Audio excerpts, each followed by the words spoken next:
बिस्मिल्लाहिर्रहमानिर्रहीम। तमाम दोस्तों अस्सलाम वालेकुम। मैं हूं शेफ़ खान और आप देख रहे हैं हमारे YouTube channel Khan food secrets. उम्मीद है तमाम दोस्त खैर आफियत से होंगे, खुश होंगे और सलामत होंगे।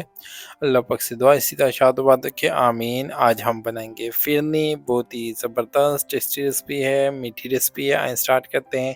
1 किलो पानी लेंगे, उसके अंदर 3 से 4 इलायची ऐड करेंगे और इस पानी को बॉयल कर देंगे। साथ में 5 चम्मच शुगर इसके अंदर हम ऐड कर देंगे और साथ में 1 किलो दूध इस पानी के अंदर ऐड करके इनको बॉयल होने के लिए रख देंगे।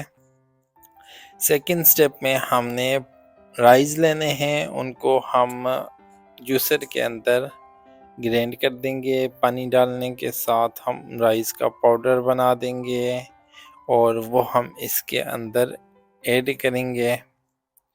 अब हमने इसके अंदर बादाम ऐड करने हैं और इसको अच्छे तरीके से पकाते जाना है। तकरीबन 8 से 10 मिनट कंटिन्यूसली इसे लाइट आंच पे कुक करना है ताकि ये जले ना और अच्छे तरीके से पक के तैयार हो जाए। जैसा कि तमाम दोस्त जानते हैं, हमारी कोशिश होती है हम आपके लिए आसान से आसान, मज़ेदार और शॉर्ट टाइम ड्यूरेशन वाली वीडियोस लेके हाजिर हों।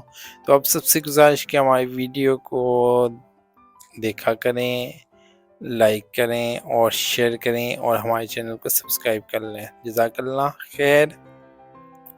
तो अल्हम्दुलिल्लाह अल्लाह के फ़ज़ल व करम से इसे 10 मिनट कुक करने के बाद हमारी फिरनी तैयार हो चुकी है। डिश आउट करेंगे, अपने गेस्ट को प्रेज़ेंट करेंगे। उम्मीद है आज की वीडियो पसंद आई होगी। अपना रखिए ख़्याल, मिलते हैं नेक्स्ट वीडियो में।